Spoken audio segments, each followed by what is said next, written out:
So here's how to edit real players on FC25.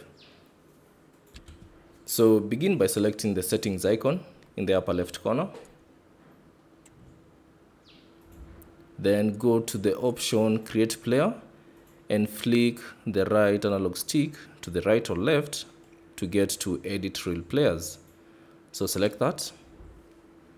Then choose the player you want to select to, if it's a female or a male player. So select that.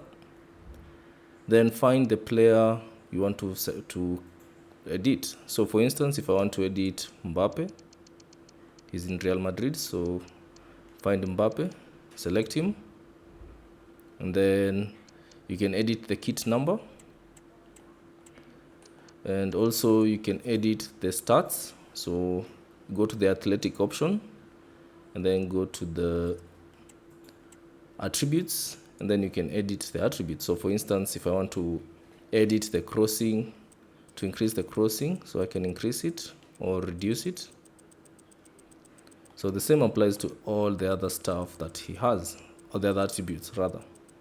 So you can edit it, defending, the skill, you can edit it to suit your needs. So once done, press the advanced button and that will update the setting. So thanks for watching, and I'll see you on the next one.